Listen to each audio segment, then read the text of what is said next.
সকালবেলায় কেউ একজন এসে আকাশের মুখের উপর পানি ঢেলে ঘুম ভাঙিয়ে দিল। আকাশ লাফিয়ে ঘুম থেকে উঠল। ঘুম থেকে উঠে আকাশ তো অবাক, কেননা সামনে ঈশা দাঁড়িয়ে আছে। তা দেখে আকাশ বলল, এটা হতে পারে না, কিছুতেই হতে পারে না। আমি স্বপ্ন দেখছি না তো? হ্যাঁ, আমি স্বপ্নই দেখছি। ঈশা এখানে আসবে কি করে? এটা যেহেতু স্বপ্নই, তাহলে আবার ঘুমাই। আকাশ আবারও ঘুমোতে যাবে, তখন ঈশা আবারও পানি ঢেলে দেয় মুখের উপর। এবার আকাশ বুঝতে পারলো এটা স্বপ্ন নয়। এদিকে আকাশের কথা শুনে ঈশা তো হাসছে। ঈশা, তুই এখানে? আমি স্বপ্ন দেখছি না তো? না ভাইয়া, তুই কোনো স্বপ্ন দেখছিস না। এখন চুপচাপ বিছানা থেকে উঠে ফ্রেশ হয়ে রেডি হয়ে নিচে নামবি। আমি তোর সাথে আজকে ভার্সিটি যাব, তাই এখনই তুই রেডি হয়ে নিচে নামবি। আমি কোন ক্লাসে পড়ি আর তুই কোন ক্লাসে পড়স? তুই মাস্টার্স করছিস আর আমি অনার্স দ্বিতীয় বর্ষ। তাতে কি, এখন উঠবি কি না তাই বল। উঠছি। এইদিকে আকাশ ফ্রেশ হয়ে নিচে নেমে আসলো। নাস্তা করে ঈশা আকাশের সাথে বের হয়ে গেল। আপনারা এখন ভাবছেন ঈশাকে, তাই তো? চিন্তা করবেন না, গল্পের সাথে থাকুন, বুঝতে পারবেন। ওরা ভার্সিটিতে আসলে অনেক মেয়ে আকাশের গাড়ির সামনে আসলো আকাশের সাথে কথা বলার জন্য, কিন্তু ঈশাকে দেখে ওরা চলে গেল ওখান থেকে। ভালোই তো মেয়ে পটিয়েছিস। আরে ওরা জাস্ট লাইন মারার জন্য এসেছে। চল তাহলে ভিতরে নিয়ে যা আমাকে। আকাশ ঈশাকে নিয়ে ভেতরে গেল। তখনই রনির ডাক। ওই আকাশ, এক এক দিন এক এক রকম আইটেম নিয়ে ভার্সিটিতে আসিস। এই কথা বলাতে আকাশ রনির কাছে গিয়ে ওর মুখে একটা ঘুষি দিল। এতে করে রনির মুখ থেকে রক্ত পড়তে থাকলো। বলেছিলাম না ওদের নিয়ে বাজে কথা বলবি না। এবার দেখ তোর কি হাল করি। এই বলে রনি ও আকাশের মধ্যে মারামারি হতে থাকে। রনিকে বেশি মার খেতে দেখে ওর সাথে থাকা বাজে বন্ধুগুলো আকাশকে মারার জন্য আসে। আকাশ ওদেরকেও মেরে ওখানেই শুইয়ে দেয়। প্রতিদিন মার খেতে তোর একটু লজ্জা কি লাগে না? এরপর থেকে যদি পাই তাহলে। ঈশা, চল ভিতরে যাই। ওই মারামারি শেষ করে ওরা বাড়িতে চলে আসতে থাকে। বাড়ির দিকে কিছু দূর আসতেই দেখলো আরেক ঝামেলা। কেননা রনির চাচা মিস্টার কিপ্রিয়া পথ আটকে দাঁড়িয়ে আছেন, তাই গাড়ি থেকে নেমে ওনার সামনে গেল। মিস্টার কিবরিয়া সাহেব, আপনার ভাতিজাকে সামলান, নয়তো এভাবে প্রতিনিয়ত মার খেতে খেতে একদিন না মরেই যায়। তোর সাহস দেখে তো আমি অবাক হয়ে যাই। আমি আন্ডারওয়ার্ল্ডের মাফিয়া, তার উপর রাজনীতিবিদ। তুই কিনা আমার সামনে আমার ছেলেকে মারার হুমকি দিস? এই, তোরা ওকে এখানে মার, যেমনটা ও আমার ছেলেকে মেরেছে। কিবরিয়ার লোক আকাশকে মারতে আসলে আকাশও ওদের মারতে থাকে। এতে করে আকাশ নিজেও কিছু মার খায়, কিন্তু ওদেরকে মেরেই দেয়। ওদের অবস্থা আকাশ পুরো খারাপ করে দিয়েছে। এখন হয়তো আপনারা ভাবছেন এই আকাশটাকে, তাহলে একটু ধৈর্য ধরুন, সব কিছু বুঝতে পারবেন। তার জন্য আপনাদের গল্পের সাথেই থাকতে হবে। এরপর ওদের মেরে আকাশ গাড়িতে উঠল। ভাইয়া বুঝলাম না, তুই বাসা থেকে বের হতে না হতে দুইবার মারামারি করা শেষ। না জানে তুই বাকি দিন তো পড়েই আছে। আরও কি কি দেখতে হবে আমাকে কে জানে। দেখ, মারামারি না করলে আমার একটু ভালো লাগে না। তার উপর কেউ যদি মার খাওয়ার জন্য চলে আসে, তাহলে আমার কি করার এতে? বুঝছি, এত শখ নেই তোর মারামারি দেখা। এখন আমাকে নিয়ে শপিং করিয়ে দে, আমি চলে যাব বাড়িতে। কি? তুই একে তো আমাকে না বলে এখানে এসেছিস, তার উপর এখন বলছিস তুই চলে যাবি 2 দিন পর? এমনটা হচ্ছে না। ওই দেখ, আমি একা যাব না ওইখানে, বুঝছিস? না, বুঝি নাই। কি? তুই একা যাবি না সে ব্যাপারটা। দেখ, তোর সাথে আমি এত ক্যাচাল করতে পারবো না। 2 দিন পর চলে যাব, তাই এই 2 দিন আমাকে তুই এই শহরটা ঘুরে দেখাবি এবং আমার যা যা লাগে সব কিছু কিনে দিবি। দেখ, আমি তোকে কিনে দিতে তো মানা করিনি, তুই এসেছিস, আরো 1 মাস থাক। না ভাইয়ের সামনে পরীক্ষা, তাই বেশি দিন থাকতে পারবো না। আকাশ কি করবে বুঝতে পারছে না, তাই ওখান থেকে একটা শপিং মলে গেল। ওখানে আকাশ ঈশার পছন্দ অনুযায়ী অনেক ড্রেস, কসমেটিক আরও অনেক কিছু কিনে দিতে থাকে। এদিকে ঈশাও আকাশের জন্য কিছু ড্রেস কেনে। আমার জন্য কেন? তুই চুপচাপ থাকতে পারিস না? আকাশ চুপ হয়ে দাঁড়িয়ে রইল। সব কিছু নেওয়া হয়ে গেল। আকাশের কাছ থেকে কার্ড নিয়ে কাউন্টারে দিয়ে দেয়। ওনারা বিলে ডলারগুলো রেখে কার্ড দিয়ে দেয়। শপিং মল থেকে বের হয়ে আসলো। তখন শপিং মলের সামনে কয়েকটা ছেলে বসে বসে মেয়েদের খারাপ খারাপ কথা বলছে। ওই ভাইয়া, এখানে এসেও শান্তি নেই। কি হয়েছে? এই যে মেয়েদের টিস করা, এদের জন্য তো বের হওয়াই মুশকিল। দাঁড়া, ওদের ব্যবস্থা করতেছি। থাক ভাইয়া, এমনিতে 2বার মারামারি করা শেষ, আর লাগবে না। ভাইয়া চল এখান থেকে। আকাশ ঈশার কথায় ওখান থেকে চলে আসতে যাবে, তখনই আসার আগে ওই ছেলেগুলোর গালে কয়েকটা থাপ্পড় দিয়ে দেয় আকাশ। ভাইয়া, তোকে না মানা করছি। ওরা তোকে বাজে কথা বলেছে, ছেড়ে দেই কি করে? ভাইয়া তুইও না। ওরা ওখান থেকে চলে আসছে বাড়িতে। বাড়িতে এসে ঈশা ওর রুমে চলে যায়। এইদিকে ঈশা কেন এসেছে, কখন এসেছে, আকাশের পরিচয় কি, তা আপনাদের একটু পরেই বলছি। এখন একটু ফ্রেশ হয়ে আসি, কিছুক্ষণ অপেক্ষা করুন। চলুন এবার আকাশের পরিচয় দিই। আকাশের পুরো নাম হলো পারভেজ হোসেন আকাশ, আমাদের গল্পের হিরো। আকাশের আব্বু এই শহরের ব্যবসা করে। এই শহরের সবাই ওনাকে শাহজাহান চৌধুরী নামেই চেনে। ওনার স্ত্রী মানে আকাশের আম্মু মিসেস পারুল আক্তার, উনি হাউসওয়াইফ। বাড়ির সব কাজ কাজের লোকেরা করলেও রান্নাটা উনি নিজের হাতেই করেন, কেননা আকাশ ওর মায়ের হাতের রান্নাই বেশি খায়। আকাশদের আরও কয়েকটা কোম্পানি আছে এই শহরে। উনি এখানকার ধনী লোকেদের মধ্যে তৃতীয় স্থানে আছেন। বাকি রইল ঈশার পরিচয়। ঈশা হলো আকাশের ফুফাতো বোন, যে বর্তমানে আকাশদের বাড়িতে কয়েকদিন বেড়াতে এসেছে। ঈশার সম্পর্কে বাকি তথ্য পরেই জানতে পারবেন। বাকি রইল গল্পের নায়িকা, তার সম্পর্কে আরো পরে আপনাদের বলবো। এখন আপাতত গল্পে ফেরা যাক। ঈশা রান্নাঘরে গিয়ে ওর মামির চোখে হাত দেয়। কে কে আমার চোখে হাত দিয়েছে? এইদিকে কেউ কিছু বলছে না, তাই আকাশের আম্মু ভালো মতো হাত ধরে বুঝতে পারলো। আরে ঈশা, তুই এখানে কখন এলি? আমাদেরকে তো একটু জানালিও না। আম্মু, ও সকাল এসেছে। এই কথা শুনে আকাশের আম্মু একটু আশ্চর্য হলো। কি, ঈশা সকালে এসেছে অথচ আমার সাথে এখন দেখা করছে? সকাল থেকে কোথায় ছিলি তুই? আম্মু তাহলে শোনো। এরপর আকাশ সকাল বিকাল ঘটে যাওয়া সব ঘটনাগুলো ওর আম্মুকে বলল। শুধু মারামারি করেছে তা বাদে। এটা কিন্তু ভালো করিসনি তুই ঈশা। একে তো সকালে এসে এখন আমার সাথে দেখা করছিস, তার উপর বলছিস 2 দিন পর চলে যাবি। তুই এখানে 1 মাস থাক আগে, তারপর আমি ভেবে দেখব তোকে পাঠানো যায় কি না। দেখো মামি, সামনে আমার পরীক্ষা, তার উপর সব কসমেটিক শেষ। তাছাড়া পরীক্ষা দেওয়ার সময় তো এটুকু সেজে গুজে যেতে হবে, তাই না? তুই কি পরীক্ষা দিতে যাবি নাকি ছেলে পটাতে? দুটোই। ঈশা ওখান থেকে চলে যায়। এদিকে আকাশের মোবাইলে কল আসলো। আকাশ চলে আসে নদীর পাড়ে, কেননা এই নদীর পাড়ে একটা পাহাড় আছে। এই পাহাড়ের ভেতরে আকাশ আরেকটা রাজ্য চালায়। ওই রাজ্যটা হলো মাফিয়া কিং এর রাজত্ব। মাফিয়া জগতে সবাই আকাশকে একে নামেই চেনে, কেননা একে নাম শুনলে বাকি সব মাফিয়া ভয়ে পালিয়ে যায়। ওখানে যেতেই সবাই একে নামে জয়ের ধ্বনি তুলে দেয়, কেননা একে সবসময় কালো পোশাক পরে আসে, মুখে থাকে সবসময় মাস্ক। একে ওর চেয়ারে বসে পড়লো। আমার হয়তো কয়েকদিন রাজত্ব চালাতে পারবো না কিছু সমস্যার কারণে। হয়তো আমি দেশের বাহিরেও যেতে পারি, তাই ততদিন আসিফ আমার দায়িত্ব পালন করবে। আমি ওর সাথে যোগাযোগ করব। নিজে থেকে আমার সাথে কেউ যোগাযোগ করতে যাবেন না। আকাশ ওখানে আরো কিছু কথা বলে চলে আসলো। এদিকে 3 দিন কেটে গেল। ঈশার পরীক্ষার সামনে, তাই ঈশার আম্মু আকাশের আম্মুকে কল দিয়ে জানায়, ভাবি একটা কথা বলার ছিল। কি কথা? এরপর ঈশার আম্মু সব কথা শুনে আকাশের আম্মু রাজি হয়ে যায়।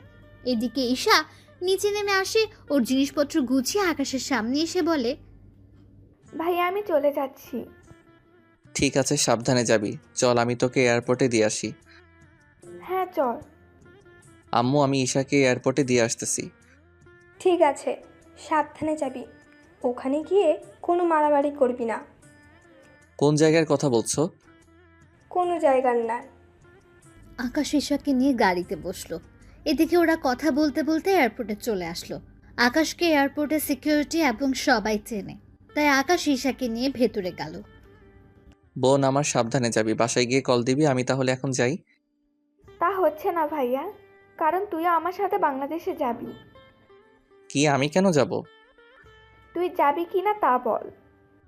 এইদিকে আকাশ ভাবতে থাকে, যদি না বলে দিই তাহলে ঈশা কষ্ট পাবে, আর যদি হ্যাঁ বলে দেই তাহলে ঈশা খুশি হবে। কিন্তু আমি তো পাসপোর্ট ও শার্ট প্যান্ট কিছুই আনিনি, তাই রাজি হয়ে যাওয়াটা ভালো হবে। কি ভাবছিস? ভাবছি আমি যাব কি করে, আসার সময় তো কিছুই আনিনি। আমি জানতাম এমন কিছুই বলবি, তাই আসার সময় পাসপোর্ট নিয়ে এসেছি তোর। বাকি রইল শার্ট প্যান্ট, ওইগুলো তোকে দেশে নিয়ে গিয়ে কিনে দিব। আকাশ কোনো উপায় না পেয়ে ঈশার সাথে চলে এলো বাংলাদেশে। কেননা সে ভেবেছিল কি আর হয়ে গেল কি। বাংলাদেশে আসার পর এয়ারপোর্ট থেকে বের হয়ে আসলে আকাশের ফুফু ফুফা ওনারা দুজনই সামনে দাঁড়িয়ে আছেন। তাই আকাশ ওনাদের পায়ে সালাম করলো। সত্যি আকাশ, আমাদের অনেক ভালো লাগছে, কারণ এই প্রথম তুমি বাংলাদেশ এসেছো, তাও ঈশা অনেক চালাকি করে নিয়ে এসেছে। তাও ভাবি না থাকলে তো সম্ভবই হতো না। ফোপা এই জন্যই তো বলি পাসপোর্ট ওর কাছে কিভাবে এলো, কারণ পাসপোর্ট তো আম্মুর কাছে থাকে। ভাবি দিয়েছে। এখন কথা না বলে আয় আমাদের বাসায়। এইদিকে আকাশ চলে আসে ঈশাদের বাসায়। কেননা এই প্রথম আকাশ এ বাড়িতে এসেছে। ছোট থাকতে একবার এসেছিল, তখন ঈশার বাবা মা অতটা বড় লোক ছিলেন না। আকাশের আব্বু ওনাদের টাকা দিয়ে সাহায্য করায় আজকে ওনারা বাংলাদেশের শত শত কোটি টাকার মালিক। ফোপা তোমাদের তো অনেক উন্নতি হয়েছে দেখছি। হ্যাঁ, তোমার আব্বু আমাদের সাহায্য করাই আজকে আমরা একটা ভালো অবস্থানে আছি। এখন ভিতরে যাই। আকাশ ওনাদের সাথে ভেতরে গেল। আকাশ ওখানে সোফায় বসে আছে, ওর ফুফা ফুফিদের সাথে কথা বলছে। এদিকে ঈশা ওর রুমে গিয়ে ফ্রেশ হয়ে নিচে নেমে আসলো। ঈশা, ওকে ওর রুমটা দেখিয়ে দে। আকাশ, তুমি ফ্রেশ হয়ে নিচে আসো, তোমার ফুফু তোমার জন্য পছন্দের খাবার রান্না করেছে। আচ্ছা ফুপু। আকাশ উপরে গিয়ে ফ্রেশ হয়ে নেয়। ঈশা একটু লুঙ্গি এনে আকাশকে দেয়। আকাশ ফ্রেশ হয়ে অনেক কষ্ট করে লুঙ্গিটা পরে বের হয়। এতে কাজের লোক হতে যারা দেখছে সবাই হাসছে। অনেক কষ্টে লুঙ্গিটা ধরে আকাশ খাবার খেয়ে নেয়। খাবার খেয়ে আকাশ ঘুমিয়ে পড়ল। কেননা রাত 11টা বেজে গেছে। পরের দিন সকালে আকাশ ঘুম থেকে উঠে দেখে ওর পরনে লুঙ্গি নেই, তাই তাড়াতাড়ি করে লুঙ্গি খুঁজে পরে নেয়। এদিকে ঈশা তো দরজা খোলার জন্য তাগাদা দিয়েই চলেছে। আমি 30 মিনিট পর আসতেছি। ভাগ্য ভালো লুঙ্গি ভেতরে, নয়তো মান ইজ্জত সব শেষ হয়ে যেত। ঘুম থেকে উঠে আকাশ ফ্রেশ হয়ে নেয়। ফ্রেশ হয়ে নিচে নামে। ওখানে আকাশের ফুফা ও ফুফি, ঈশা ওরা সবাই ছিল। তা আকাশ, এখানে থাকতে তোর কোনো অসুবিধা হয়নি তো? কি যে বলো না ফুপা, অসুবিধা হবে কেন? এখন অসুবিধা হচ্ছে এই লুঙ্গি নিয়ে, এটা সামলাতেই তো কষ্ট হয়। আকাশের কথা শুনে বাকিরা হেসে দেয়। চিন্তা করিস না ভাইয়া, তোকে আজকে আমাদের এখানে বড় শপিং মলে নিয়ে যাব। ওখান থেকে তোর জন্য ভালো ভালো দেখে পোশাক কিনে দিব। তা না হয় ঠিক আছে, কিন্তু তুই এখানে কেন? এমন পোশাকে কই যাবি? তোকে তো বলাই হয়নি, আমি ভার্সিটিতে যাব, তাই তুই আমার সাথে যাবি। ঠিক আছে, কিন্তু শপিং? আচ্ছা চল। ঈশা আকাশকে নিয়ে শপিংয়ে যায়। ওখানে আকাশের পছন্দ অনুযায়ী সব কিনে দিতে থাকে। আকাশের সব কেনা হয়ে গেল। ঈশা চল, হয়ে গেছে। আচ্ছা চল। এদিকে আকাশ শপিং মল থেকে বের হতে যাবে, তখনই একটা মেয়ের সাথে ধাক্কা খেয়ে আকাশের ফোন পড়ে যায় হাত থেকে। ভিড়ের মধ্যে মেয়েটা আকাশের মোবাইল তুলে নেয়। মোবাইল তুলে দেওয়ার সময় আকাশ মেয়েটার হাতে একটা ট্যাটু দেখে। ট্যাটু দেখতে অনেক সুন্দর, তবে রং দিয়ে আঁকা হয়েছে। ভিড়ের মধ্যে আকাশ মেয়েটাকে হারিয়ে ফেলে। ওখান থেকে বের হয়ে আকাশ চলে আসে ঈশার সাথে ভার্সিটিতে। ভার্সিটির গেট দিয়ে ঈশা ওর গাড়ি নিয়ে ঢুকলো। তখন অনেক ছেলে ঈশার দিকে তাকিয়ে থাকে, কেননা ঈশাও কম সুন্দরী নয়। কলেজে 40% ছেলেই ঈশাকে পছন্দ করে। ওরা গাড়ি থেকে বের হওয়ার আগে আকাশ দেখে চারদিকে সব ছেলেরা ওদের দেখছে। এদিকে আকাশের মেজাজ তো অনেক খারাপ। প্লিজ ভাইয়া, এখানে এমন কিছু করিস না। এখানে ভালো ছেলেদের সাথে খারাপ ছেলেরাও থাকে। এখানে রাজনীতি পাওয়ার কারণে ওরা এইসব করতে সাহস পায়। তাছাড়া তুই এখানে এসেছিস, আমার সাথে ঘুরে দেখবি। কোনো ঝামেলা করার দরকার নেই। ওই দেশে তোকে সবাই চিনে, কিন্তু এখানে কেউ চিনে না। এদিকে আকাশ ভাবলো, এখানে এমন কোনো মাফিয়া নেই যে আমার নাম শুনেনি। নাম এখন। নামছি। আকাশ ও ঈশা একসাথে নামলো। তখন অনেক ছেলে মেয়ে ওদের দিকে তাকিয়ে আছে। ভাইয়া দেখছিস ওরা কেমন করে তাকিয়ে আছে? ওদের দিকে না তাকিয়ে ক্লাসরুমে চল। আকাশ ঈশার সাথে ওর ক্লাসরুমে চলে গেল। এদিকে আকাশ বসে আছে ছেলেদের সাথে। তখন অনেকে রুমে ঢুকতে থাকে। হঠাৎই একটা ছেলে মার খেতে খেতে রুমে আসে, আর ওই ছেলেটাকে মারছে একটা মেয়ে। মেয়েটার নাম হচ্ছে রোজা চৌধুরী। রোজা ক্লাসরুমের ভেতরে আসে। প্লিজ ভাইয়া, আমাকে ওর হাত থেকে বাঁচান। ওরা আপনাকে মারছে কেন? কয়েকটা ছেলে ইচ্ছে করে ওর গায়ের ওপর আমাকে ফেলে, তাই মেয়েটা আমাকে। বুঝতে পেরেছি। এক্সকিউজ মি, গায়ে পড়ার জন্য কেউ একজনকে এভাবে মারে? আকাশের কথায় রোজা অনেক অবাক হয়, কেননা আজ পর্যন্ত কেউ রোজার সাথে এভাবে কথা বলেনি। সেই জন্য আমি ওকে কেন মেরেছি তা কি এখন তোর কাছ থেকে জানতে হবে? হবে। সামান্য গায়ের উপর পড়ার জন্য এভাবে কেউ কাউকে মারতে পারে তা আপনাকে না দেখলে বুঝতাম না। তোর দেখে অনেক দরদ, তোকেও এর সাথে মনে হয় মারতে হবে। এদিকে ঈশা ব্যাপারটা বুঝে রোজাকে বলে যাতে করে ওর ভাইয়াকে কিছু না করে। এদিকে ঈশার একটা ভাই আছে, তা সবাই আজকেই জানলো। বাহ ঈশা বাহ, তোর এমন একটা ভাই আছে আগে তো জানতাম না। তা কবে এটাকে আমদানি করলি নাকি? রোজা কথাটা বলে হাসতে যাবে, তার আগে আকাশের হাতে গিয়ে রোজার গালে পড়ে। এতে পুরো রুমের ভেতরে সবাই নিস্তব্ধ হয়ে যায়, এবং ঈশার সাথে বাকি সবাই একটু ভয়ে আছে, কেননা এখন রোজা ওর আব্বুকে কল দেবে। এরপর কি হবে না হবে আপনারা জানতেই পারবেন। কি, তোর এত বড় সাহস আমাকে মারলি? আর একটা কথা বললে আরও একটা চড় দিব। তোর সাহস দেখে অবাক হচ্ছি। প্লিজ রোজা আপু, ভাইয়াকে ছেড়ে দেন। ছেড়ে দিতাম, কিন্তু এখন দিব না, কারণ ও আমার গায়ে হাত তুলেছে। রোজা ওর বাবাকে কল দেয়, উনি কিছু লোক পাঠিয়ে দেয়। ওরা কয়েক মিনিটের মধ্যে রুমে এসে আকাশকে মারতে থাকে। আকাশও ওদের মারতে গেলে, এই তোরা ঈশাকে ধরে রাখ, এই ছেলেটাকে ওদের কিছু করতে গেলেই ঈশার শরীরে হাত দিবি তোরা। ওরা কয়েকজন এসে ঈশাকে ধরে, তাই আকাশ ঈশার সম্মানের দিকে তাকিয়ে মার খেয়ে যাচ্ছে। ওরা মারতে মারতে মাঠের মধ্যে আকাশকে ফেলে দিয়ে চলে যায়। বলেছিলাম না আমার সাথে লাগতে আসিস না, এখন দেখলি তো কি হলো তোর। রোজা চলে যাওয়ার কিছুক্ষণ পর আকাশের সামনে একটা মেয়ে আসে, হাত বাড়িয়ে দেয় আকাশের দিকে। আকাশ খেয়াল করে ওই সেম ট্যাটু ওই মেয়েটার হাতেও। আকাশ মেয়েটার হাত ধরে ওঠে। রোজার সাথে ঝামেলা করেছেন তাই তো? আমি তো কাউকে তেমন চিনি না, তাছাড়া আমি এমন কিছুই করিনি। এই জন্যই ওর লোকেদের হাতে মার খেলেন। নতুন ছেলে পেলে ওরা এমনই করে। এর মধ্যে ঈশা চলে আসে ওখানে। ভাইয়া তুই ঠিক আছিস তো? হ্যাঁ, আমি ঠিক আছি। ঈশা, ও তোমার ভাই হয়? হ্যাঁ ইরা আপু, তবে মামাতো ভাই। চলো ওনাকে হসপিটালে নিয়ে যাই। হ্যাঁ চলো আপু। ঈশা ও ইরা আকাশকে ধরে গাড়িতে ওঠায় এবং হসপিটালে নিয়ে আসে। ডক্টর আকাশকে ইমার্জেন্সি ওয়ার্ডে নিয়ে গিয়ে ট্রিটমেন্ট করতে থাকে। এই ফাঁকে ইরার পরিচয় আপনাদের দিয়ে দিই। ইরা হলো রফিক চৌধুরীর একমাত্র মেয়ে ইরা চৌধুরী। ইরা হচ্ছে আমাদের গল্পের নায়িকা। ইরা এবার অনার্স চতুর্থ ইয়ারে পড়ে। ইরা সম্পর্কে বাকি তথ্য পরে জানতে পারবে আস্তে আস্তে। চলুন এবার গল্পে ফেরা যাক। আচ্ছা, ওরা ওকে মারলো কেন? ইরা আপু আর বলো না, ভাইয়াকে নিয়ে আমি ভার্সিটিতে এনে আমার সাথে ক্লাসে নিয়ে আসছিলাম, কারণ ভাইয়ার নয়তো সময় কাটবে না, তাই ভাবলাম আমার সাথে থাকলে সময় কাটবে। এরপর একটা ছেলে এসে। বন্ধুরা, এর পরের ঘটনাগুলো আপনারা সবই জানেন, তাই নতুন করে আর বললাম না। কি, রোজার গায়ে হাত তোলার কারণে এইভাবে মেরেছে? কিন্তু তোমার ভাইয়ার সাহস আছে বলতে হবে। সাহস আছে কি না জানি না, তবে ভাইয়া একটু বেশিই জেদি, বুঝতে তো পারছো। তার উপর না জেনে হাত তোলে। আচ্ছা, এখন আফসোস করে কি হবে? তোমার বাবাকে কল দিয়ে এখানে আসতে বলো। তাছাড়া তোমার মামাতো ভাইয়ের বাবা মা ভাই থাকলে ওনাদের আসতে বলো। আসলে ভাইয়া এখনে বেড়াতে এসেছে, তাই ওনাদের বলাটা ঠিক হবে না। বুঝতে পারছি। আচ্ছা চিন্তা করো না, তোমার ভাইয়া আগে সুস্থ হোক, তারপর দেখো। সত্যি তুমি না থাকলে একা একা সম্ভব হতো না। থাক এইসব কথা। এরই মধ্যে ডাক্তার আসলো। দেখুন, ওনাকে রক্ত দিতে হবে, এ পজিটিভ রক্ত।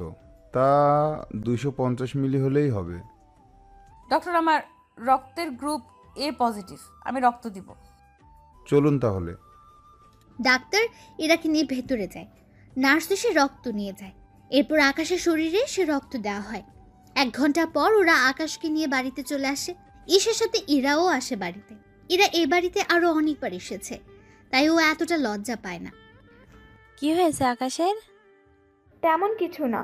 ইরা আপু, তুমি ভাইয়াকে একটু ধরে উপরে নিয়ে যাও, আমি কিচেন রুম থেকে আসতেছি। এদিকে ইরা আকাশের হাত ওর কাঁধের উপর দিয়ে নেয়। আকাশের কোমরে হাত দিয়ে ধরে উপরে নিতে থাকে। রুমে নিয়ে ইরা আকাশকে বিছানায় শুইয়ে দিতে গেলে আকাশের ভারী ইরাও আকাশের উপর পড়ে যায়। ঈশা রুমে এসে দেখে ইরা আকাশের বুকের উপর। ইরা আপু, ঘুমানোর ইচ্ছে হলে বিছানায় শুইতে, কিন্তু তুমি তো। চুপ, আমি কি ইচ্ছে করে? থাক আপু, এখন ভাইয়ার শার্ট চেঞ্জ করে দিতে হবে।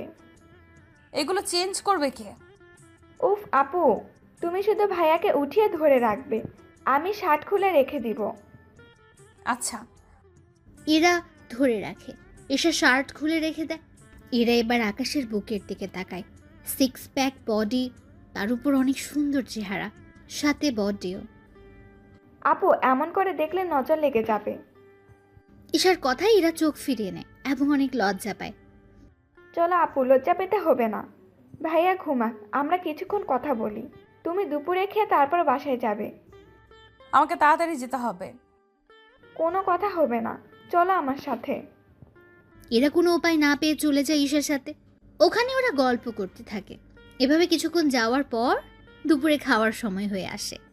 তখন ইরা ও ঈশা খাবার খেয়ে নেয়। খাবার খাওয়া শেষ হলে ঈশা আকাশের রুমে যায় এবং ওকে খাইয়ে দেয়, সাথে ঔষধ খাইয়ে দেয়। ঔষধ খেয়ে আকাশ ঘুমিয়ে পড়ে। এদিকে ঈশা ও ইরা কথা বলছে। আচ্ছা ঈশা, তোমার ভাইয়া কোথায় থাকে আর পরিবারে কে কে থাকে? আসলে ভাইয়াকে আমি নিয়ে এসেছি, সামনে পরীক্ষা তো, সেজন্য ভাইয়া আমাকে পড়া বুঝিয়ে দিবে। কিন্তু আমি ক্লাস করার জন্য তো ভার্সিটিতে যেতে হবে, কিন্তু ভাইয়া একা একা, তাই আমার সাথে নিয়ে গেছি। বুঝতে পারছি, কিন্তু এরপর থেকে ভার্সিটিতে গেলে আবারও তো মারবে। আপু, তোর তো কোনো কাজ নেই, তাই বলছিলাম কি, ভাইয়াকে যদি তোমার সাথে আমাদের শহরটা ঘুরে দেখাতে, তাহলে সময়ও কাটতো। কিন্তু ঈশা, তুই তো জানিস আমি ছেলেদের একদম বিশ্বাস করতে চাই না। এদের সুযোগ দিলে গায়ে হাত দেওয়া শুরু করে দেয়। চিন্তা করো না ইরা আপু, আমার ভাইয়া অন্য সবার মতো না। তুমি ভাইয়ার সাথে ঘুরলে বুঝতে পারবে। ঠিক আছে, তাহলে কাল আমি ওকে নিয়ে আসব। এখন আমি যাই। সত্যি আপু, তুমি অনেক ভালো। এরা চলে যায়। রাতের বেলা আকাশ ঘুম থেকে উঠলে ঈশা আকাশকে সবকিছু বলতে থাকে।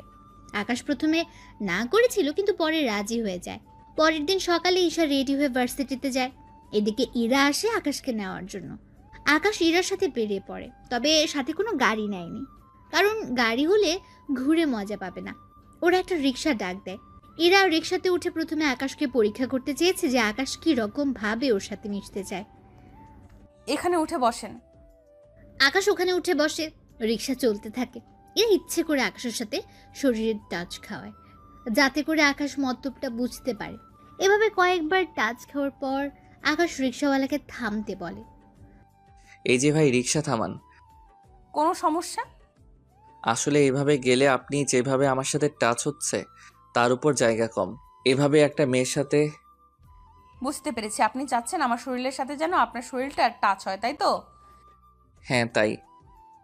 আকাশের কথা ইরার অনেক ভালো লাগে, তাই ইরা এই প্রথম কোনো মেয়ের টাচে কোনো ছেলে নেমে যেতে চাইছে। দেখতে ছেলেটা স্মার্ট, কিন্তু খারাপ না, ভদ্র আছে বলতে হবে। কিছু বলছেন না যে? আচ্ছা, আমাদের দুজনের মাঝখানে যদি ব্যাগ দিয়ে দেই তাহলে তো কোনো সমস্যা নেই। আচ্ছা, দিন তাহলে। তারপর ইরা ব্যাগ দিলে আকাশ উঠে পড়ে। এভাবে ব্যাগের কারণে ওদের কারোর সাথে কারো টাচ লাগছে না। ওরা রিক্সা থেকে নেমে ভাড়া দিতে যাবে। আকাশও ওয়ালেট থেকে পাউন্ড বের করে রিক্সাওয়ালাকে দেয়। রিক্সাওয়ালা পাউন্ড দেখে কিছু বুঝতে পারছে না, তাই আকাশের হাতে পাউন্ড দিয়ে দেয়। এদিকে এরা ব্যাপারটা বুঝতে পেরে টাকা দিয়ে দিলে রিক্সাওয়ালা টাকা নিয়ে চলে যায়। এটা কি হলো? কোথায় কি হলো? এই যে আপনি ছোট একটা নোট দিলেন, উনি নিয়ে নিল, অথচ আমি অনেক বড় নোট দিলাম, আমারটা কেন নিল না? ব্যাপারটা হচ্ছে আপনার কাছে যে নোট আছে ওটা এখানে চলে না, তাই ব্যাংকে গিয়ে এই নোটটা ভাঙিয়ে নেই, তাহলেই হবে। চলুন তাহলে। আকাশ ইরার সাথে যেতে থাকে ব্যাংকের দিকে। পথে কয়েকটা ছেলে ইরাকে বাজে বাজে কথা বলছে। আকাশ দাঁড়িয়ে দেখে ইরা আকাশের হাত ধরে নিয়ে গেল। এদিকে ছেলেগুলো আকাশের পিছু পিছু আসতে থাকে। ওরা ব্যাংকের কাছে প্রায় চলে এসেছে। আপনি একটা কাজ করুন। আকাশ বান্ডিল বের করে, এখান থেকে 5টা নোট ইরার হাতে দেয়। এইগুলো ভিতরে নিয়ে গিয়ে কি আনবেন তা নিয়ে আসেন। এরা নোট 5টা নিয়ে ব্যাংকের ভেতরে ঢুকে যায়। এরা ভেতরে যাওয়ার পর আকাশ ওই ছেলেগুলোকে মারতে থাকে। ওদের মেরে অনেকের হাত পা ভেঙে দিয়েছে। এদিকে এরা ক্যাশ কাউন্টারে 5টা নোট দেয়। ওরা 5টা নোট দেখে হিসাব করে ইরাকে এক ব্রিফকেস টাকা দেয়। এতে করে এরা অবাক হয়। আপনারা ভুল করছেন না তো? 5টা নোটের বিনিময়ে 84 লক্ষ টাকা দিচ্ছেন? এরার কথায় কেশর আবারও চেক করে, দেখে সব ঠিক আছে। পরে এরা ওখানে একটা নোট ভেঙে বাকি নোট গিয়ে ও টাকাগুলো নিয়ে বেরিয়ে আসে। এসে দেখে আকাশ দাঁড়িয়ে আছে, তাই ওর হাতে বাকি 4টা নোট দিয়ে দেয়। আকাশ ওইগুলো রেখে দেয়। এরপর বাকি টাকা আকাশের হাতে দিলে আকাশ ওইগুলো ওর ব্যাগে রেখে দেয়। কি ব্যাপার, বাকি 4টা নোট ফিরিয়ে আনলেন? তো কি করব? ওই 4টা নোট দিলে হয়তো আমাকে টাকা মাথায় বয়ে আনতে হবে। একটা নোটে এতগুলো বান্ডেল? তাহলে চলেন পার্কে গিয়ে বসি। চলেন। এদিকে এরা ভাবে একটা নোটে 17টা বান্ডিল হলো। যদি এর কাছে থাকা পুরো বান্ডিল যদি টাকায় করি, তাহলে তো বড় বড় ট্রাকে করে টাকা নিয়ে ঘুরতে হবে। তবে যাই হোক, ছেলেটা অনেক সহজ সরল, সাথে অনেক ভদ্রও আছে। কিছু ভাবছেন কি? না, কিছু না, চলেন বসি। ওরা বসে পড়ে, তবে পাশাপাশি। যা আকাশের থেকে একটু আনইজি লাগছিল, তাই বারবার সাইডে চাপতে চাপতে পড়ে যায়। এতে ইরা হাসতে থাকে। আকাশ মাটিতে বসে ইরার হাসি দেখছে। সত্যি মেয়েটা অসাধারণ, কিন্তু সকাল থেকে আমার সাথে এমন কেন করছে? আরে পড়ে গেলেন কেন? উঠে বসেন। বলে হাত বাড়িয়ে দেয়। আকাশ ইরার দিকে হাত বাড়িয়ে দিলে ইরা আকাশকে টেনে উঠাতে গেলে উল্টো আকাশের উপরে পড়ে যায়। সরি, আমি ইচ্ছে করে আপনার কোনো দোষ নেই। আসলে আমি মেয়ে হয়ে আপনাকে টেনে তুলতে পারি বলেন? এখন যদি আমার বুকের উপর থেকে সরে দাঁড়ান তাহলে আমি উঠতে পারি। এরা তাকিয়ে দেখে সে নিজে আকাশের বুকের উপরে, তাই তাড়াতাড়ি করে উঠে যায় এবং আকাশও উঠে যায়। আমার অনেক ক্ষুধা লেগেছে, কিছু খেতে পারলে ভালো হতো। ফুচকা খাবেন? ফুচকা কি? চলেন ওখানে গিয়ে বসে বসে খাই। ওরা ফুচকার দোকানে গেল, গিয়ে ফুচকা খেতে থাকে। অনেক মজার তো। আরো খাবেন? হ্যাঁ, খাবো। এরপর ফুচকা বানাতে থাকে, সাথে ওরা খেতে থাকে। এভাবে 30 প্লেট ফুচকা খাওয়া শেষ। আকাশ একটা বান্ডেল এগিয়ে দিয়ে বলে, ওনার বিল দিয়ে দিন। তাই বলে পুরো বান্ডেল দিয়ে দেবেন? আমি তো জানি না। নিন, আমি দিচ্ছি। ওরা বিল দিয়ে কিছুক্ষণ গল্প করতে থাকে। এর মধ্যে ঈশা কল দিলে এরা ওখান থেকে উঠে পাশে গিয়ে কথা বলে। ইরা আপু, কোথায় আপনি? এই তো আমরা শাহবাগ রমনা পার্কে। কেন বলো তো? না, ভেবেছিলাম আড্ডা দিব, কিন্তু এখন তো আর হচ্ছে না। আচ্ছা, তোর ভাই দেখি কিছুই বোঝে না। আজকে আমাকে টাকা ভাঙাতে ব্যাংকে পাঠায়। এরপর কি হয়েছিল তা তো আপনারা সবাই জানেন, তাই নতুন করে কিছু বলার নেই। আসলে ভাইয়া প্রথম এই দেশে এসেছে, তাই টাকা সম্পর্কে কিছু চেনে না। আপনি একটু দেখিয়েন, নয়তো এই 17 বান্ডেল আজকে হয়তো দেখবেন শেষ করে ফেলেছে। একটু আগে ফুচকা খেয়েছিলাম, ওখানে পুরো একটা বান্ডেল টাকা দিয়ে দিয়েছিল। তার উপর রিক্সাওয়ালাকে ওই দেশের ডলার দিচ্ছিল। রিক্সাওয়ালা যদি নিয়ে নিত, তা যদি ব্যাংকে দিত, তাহলে এই 17 লক্ষ টাকা পেয়ে যেত। আচ্ছা ভাইয়া, এখন কোথায়? এই তো বেঞ্চে বসে আছে। কথাটা বলে তাকিয়ে দেখে আকাশ নেই, তাই কল কেটে দিয়ে খুঁজতে থাকে। কিছু দূর গিয়ে দেখে আকাশ কতগুলো পথ শিশুদের হাতে একটা করে টাকার বান্ডেল দিচ্ছে। 5টা শিশুর হাতে 5টা বান্ডেল। পাশে ওদের বাবা মা এগিয়ে আসছিল। তখন এরা ওনাদের বলে, দেখুন, উনি এই দেশে থাকে না, তাই না বুঝে দিয়েছে। এখন এই টাকা দিয়ে ছোটখাটো একটা দোকান দিবেন। এইভাবে ওদের হাতে ভিক্ষা করাবেন না। ওনারা ইরার কথা শুনে চলে যায় ওখান থেকে। ওই দিন ওরা ঘোরাঘুরি করে ইরা আকাশকে বাসার সামনে নামিয়ে দেয়। ভিতরে যাবেন না? আজ না, সকালে আমি আবার আসব। তাহলে আমি রেডি হয়ে থাকবো। এই নিন, এইগুলো আপনি রাখেন। আমাকে কেন দিচ্ছেন? আসলে আমি তো জানি না কি করে খরচ করতে হয়, তাই আপনি সাথে থেকে খরচ করবেন। আমি কিছুটা রেখেছি নিজের কাছে। একটা বান্ডেল দিয়ে বাকিগুলো বাসায় রেখে দিবেন, আর আপনি একটা বান্ডেল দিয়ে কাল বের হবেন। আচ্ছা, তাই হবে। আকাশ বাসায় গিয়ে ভেতরে ঢুকে নিজের রুমে গিয়ে ফ্রেশ হয়ে নেয়। অন্যদিকে ইরা ওর বাসায় চলে আসে। আকাশ সন্ধ্যার সময় নিচে নামে। ফুপু, কিছু খেতে দাও। অনেক খিদে পেয়েছে তোর? তাহলে বস, আমি খাবার দিচ্ছি। দাও। সন্ধ্যাবেলায় আকাশ নাস্তা করে বের হয়। একটু আশেপাশে দেখবে বলে বাড়ি থেকে বের হয়। বের হয়ে রাস্তার মাঝে আসে, তখন রোজার সাথে আকাশের দেখা হয়ে যায়। কি রে, এত তাড়াতাড়ি কি করে ভালো হয়ে গেলি? কেন, খারাপ থাকলে খুশি হতেন নাকি? হাই, তুই আবারও শুরু করে দিয়েছিস? ওই দিন আমার বোনের জন্য কিছু করিনি, আজকে যদি কিছু করার চেষ্টা করছিস তো এখানেই তোকে উচিত শিক্ষা দিব। আকাশের কথা শুনে রোজা হাসতে থাকে। কি, তুই আমাকে মারবি? এত সাহস তোর? তুই জানিস না আমি কে, কি করতে পারি আমি? আর তুই জানিস না আমি কে? তা এখন পথ আটকে না দাঁড়িয়ে সামনে থেকে সরেন। বুঝেছি, আজকেও তোকে একটা মাত দিতেই হবে। এই, তোরা ওকে খাতের যত্ন কর। রোজার কথায় ওর লোকজন আকাশকে মারতে আসে, কিন্তু আকাশকে ওদের সবাইকে মেরে ওখানে শুয়ে দেয়। ওরা অনেক চেষ্টার পরেও কোনো কিছু করতে পারেনি। সবাই মার খেয়ে মাটিতে শুয়ে আছে। বলেছিলাম না আমার পিছনে লাগতে আসবেন না। এখন বুঝতে পারছেন আমি কি জিনিস। এবার আপনার পালা। আমার পালা মানে? বারে, ওই দিন যা পারিনি তা আজকে তো করতেই হবে। কি করবেন? আকাশ রোজার সামনে আসে। ওখানে এসে রোজাকে আবারও একটা থাপ্পড় দেয়। থাপ্পড় খেয়ে রোজা গালে হাত দিয়ে দাঁড়িয়ে আছে। ওই সময় ওখানে রকি আসে। আপনারা হয়তো অনেকে রকিকে ভুলে গেছে। রকি হচ্ছে সেই ছেলে যাকে মারার জন্য আকাশ ওদের সাথে মারামারি করে। ভাইয়া আপনি এখানে? আর রোজা আপু আপনি এখানে? ওই, আমি এখানে কি জন্য এসেছি তা কি তোকে বলতে হবে? না আপু, আমি তো এমনি এমনি বললাম। ভাইয়া আপনি এত রাতে এখানে, তার উপর রোজা আপু আপনাকে কিছু করেনি তো? আমার কিছু হয়নি, তুমি এখন যাও। রকি ওখান থেকে চলে যায়। রকি চলে যাওয়ার পরে আকাশ রোজার কাছে যায়। তাহলে একটা কথা বলি, মেয়ে হয়ে এইসব কথা ঠিক না। মেয়েদের শাড়িতেই মানায়, এইসব ড্রেসে না। তাই ভালো হয়ে যান। এইসব মারামারি করে কী লাভ আপনাদের? শুধু একটু পাওয়ার ছাড়া জীবনে কিছু পাবেন না। তার উপর সবাই আপনাকে খারাপ ভাববে। এতে করে আপনার কাছের লোকগুলো আপনাকে খারাপ চোখে দেখবে। আমি যা বলেছি ওই কথাগুলো একটু ভেবে দেখবেন। আকাশ ওখান থেকে চলে যায়। এদিকে রোজা ভাবতে থাকে, কে এই ছেলে যে আমাকে একটুও ভয় পায় না? ঈশা তো বলেছিল ওর মামাতো ভাই, কিন্তু এই ছেলেকে দেখে তো একটু আমাদের দেশের মনে হচ্ছে না। তাহলে কি রহস্য আছে এই ছেলের মাঝে যা আমাকেই খুঁজে বের করতে হবে? রাতে আকাশ বাড়ি ফিরে আসে। ফিরে এসে ঈশার সাথে কথা বলতে থাকে, কেননা আজকে কি করেছে না করেছে সব রকমের কথা আকাশ ঈশাকে বলতে থাকে।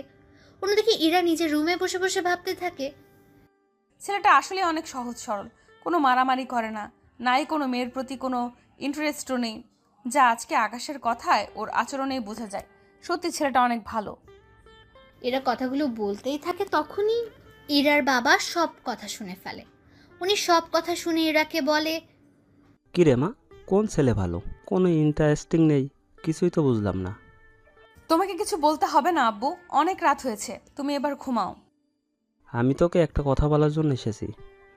কি কথা আব্বু? কাল তোকে দেখতে পাত্রপক্ষ আসবে, তাই তুই কালকে বাড়িতেই থাকবি। কিন্তু আব্বু। দেখ, ছেলে ভালো, অনেক বড় কোম্পানিতে কাজ করে, তোকে সুখে রাখবে। বিয়ের পর তোর পড়াশোনা শেষ করার সুযোগও দিবে। কিন্তু আব্বু, ওদের কি আমায় পছন্দ হবে? হবে, তুই কাল তৈরি হয়ে থাকিস। ঠিক আছে আব্বু।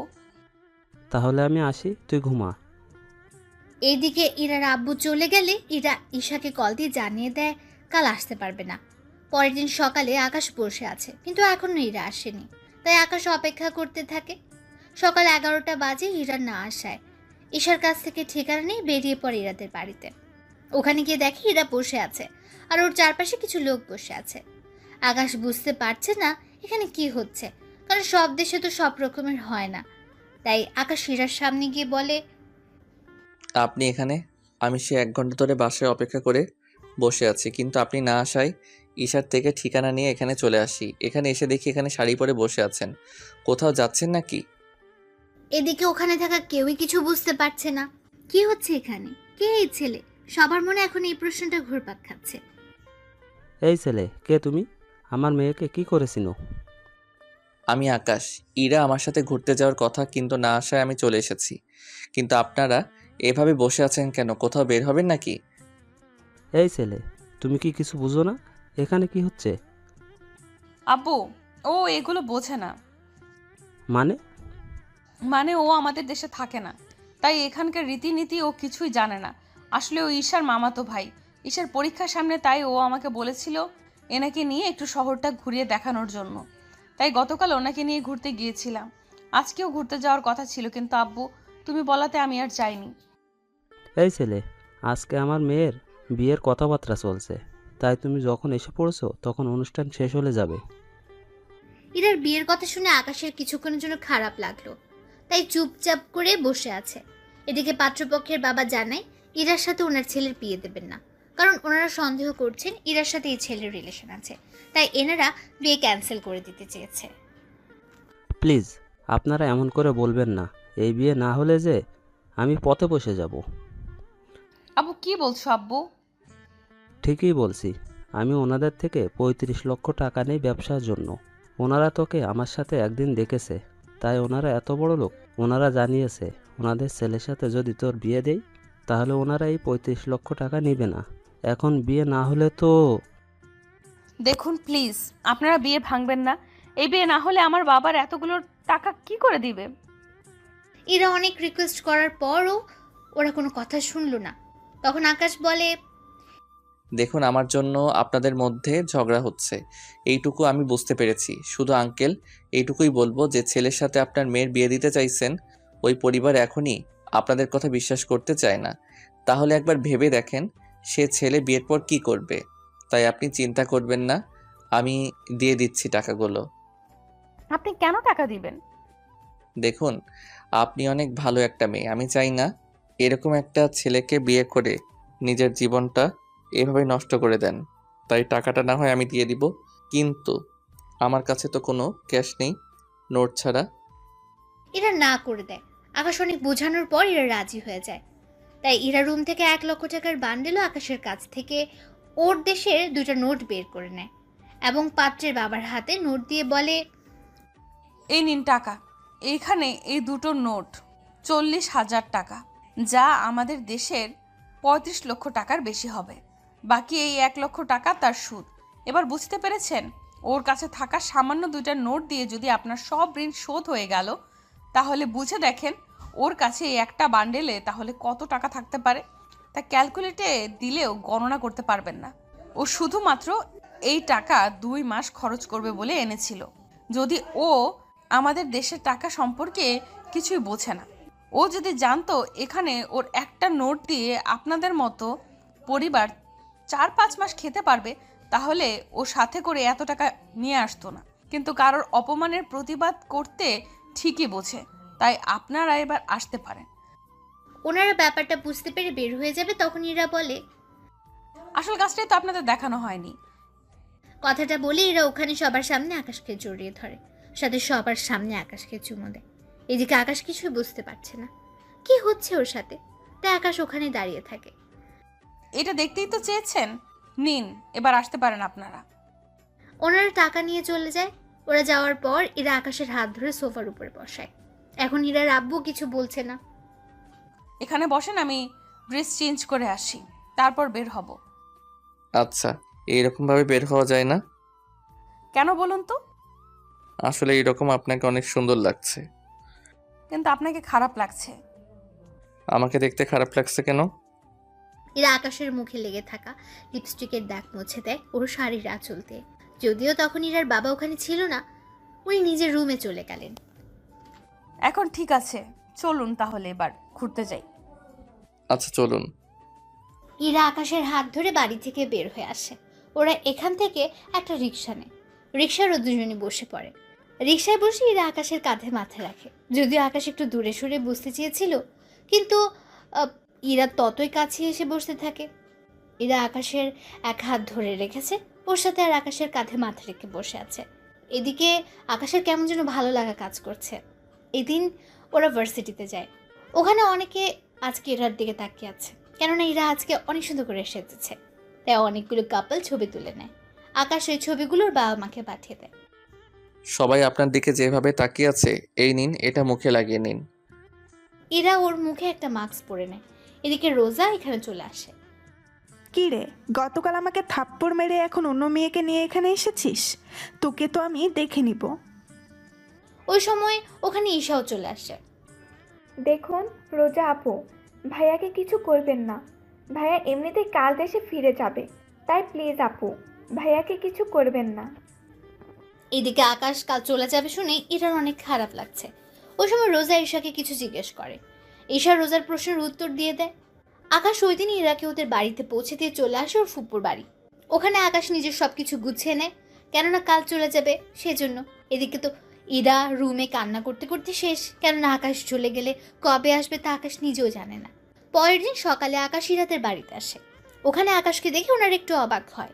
আকাশ ওনাদের সবাইকে ডেকে নিয়ে সবার সামনে বলে, আঙ্কেল আন্টি, আমি ইরাকে আমার সাথে নিয়ে যেতে এসেছি আমার দেশে। ও আমার সাথে ওখানে থাকবে, আর আমি ওকে বিয়ে করতে চাই। এখন আপনারা রাজি থাকলে আমি আজকে ওকে নিয়ে যাব।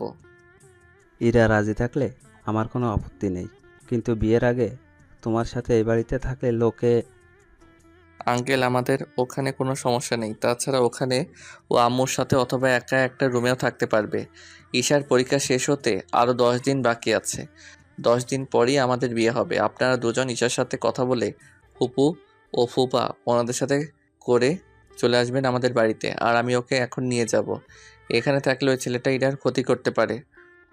এইদিকে ইরা রাজি হয়ে যায়। ইরা ওর সব জামা নিয়ে আকাশের সাথে বেরিয়ে পড়ে। ওদের বিদায় জানানোর বাড়ির সবাই এয়ারপোর্টে চলে এসেছে। ইরা ওর বাবা মাকে ধরে কান্না করছিল। দেরি হয়ে যাওয়াতে আকাশ ইরারে নিয়ে ভেতরে ঢুকে। ভেতরে গিয়ে সব কিছু ঠিক করে ওরা প্লেনে গিয়ে বসে। প্লেনে ওরা অনেক গল্প করতে থাকে। সব কিছু শেষ হতে হতে ওরা চলে আসে আমেরিকায়। ওখানে এয়ারপোর্টে 5টা গাড়ি এসেছে আকাশদের নিয়ে যাওয়ার জন্য। আকাশ, এতগুলো গাড়ি কেন?